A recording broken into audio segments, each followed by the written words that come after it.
Welcome, ladies and gentlemen. My name is Dychronic here on this Destiny 2 video, and today we're going to be showing you where the Xur is, his inventory, and the roles and everything that is available for the Xur on October 4th, 2019. This is the very first Xur that has been released with Shadowkeep, so hopefully there is some new stuff, something to gawk at, in my opinion, or at least what I believe is probably he's not going to have anything new with this. I do know that there's something new with the Faded Engram, but nothing really new outside of that. So you can find him in his regular location on Nessus, so just head over to the Watcher's Grave, make your way on top of the giant golden barge, which you really cannot miss. It's the giant golden barge, and you can find this Xur and his inventory. As far as everything goes, this is the high overview of everything he has in his inventory. Obviously, there's nothing really new.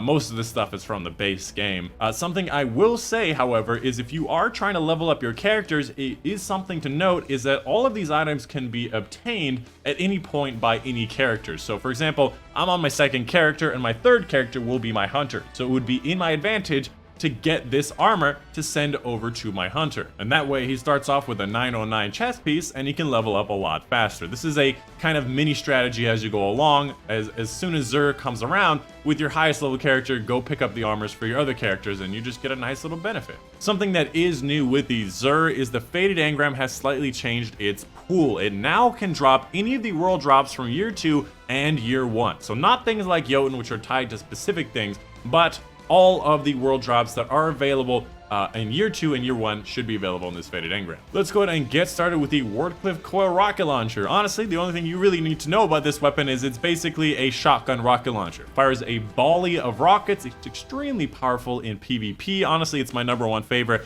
Still is. Everyone clamors over truth and whatnot, but I still like the Wardcliff Coil. Double rocket launcher scavengers, and you can just make this thing an absolute terror. However, the scavengers and stuff have changed a little bit since last. On top of that, it automatically loads ammo when you go over a brick, but that's not really the most important thing. It has a catalyst, which I believe is from strikes, and also has a lot of different ornaments that you've seen over time.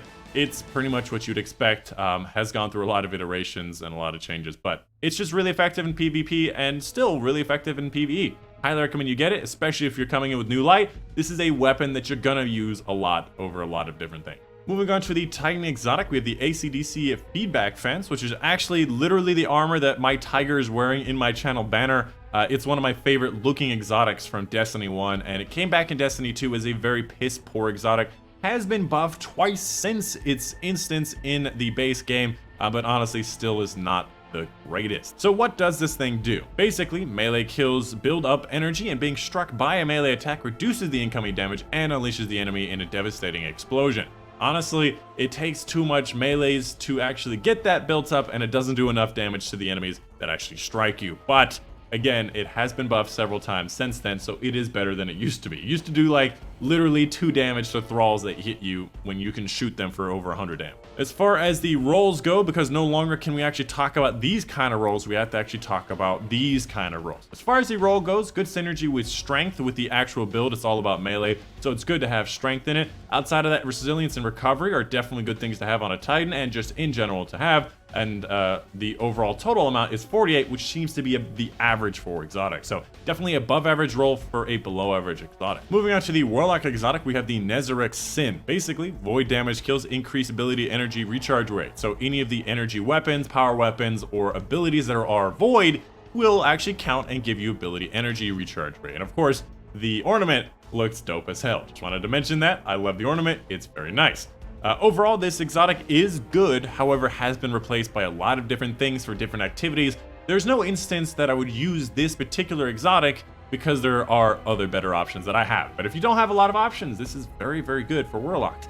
As far as the roles go, it's a strength-based, and there's not really a lot of strength-based stuff, so not great synergy. It is mobility and resilience-based, which on Warlocks, usually you want to have recovery and resilience, so a kind of below-average role for above-average exotic. And then finally, the Hunter Exotic, the 6th Coyote, it gives you a second dodge charge. I've never found having a second dodge charge really useful. You could use it to reload your weapons more often. You could use it to get an extra melee energy charge if that's something you're used to or you want. But honestly, getting a dodge charge is useful for other exotics like Wormhusk Crown, which you can't obviously use with this. Again, not really a fan of this exotic. As far as the roles go, you have a focus on discipline and mobility.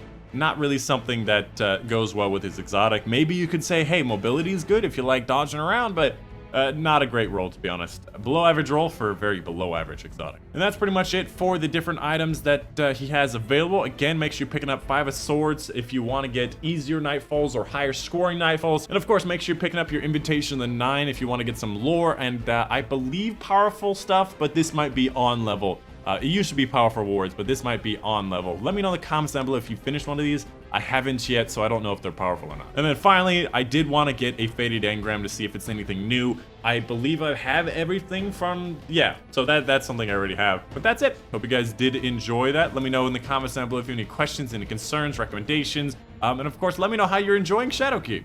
But that's the end of the video. My name has been Dychronic, and I will see you guys on the next one.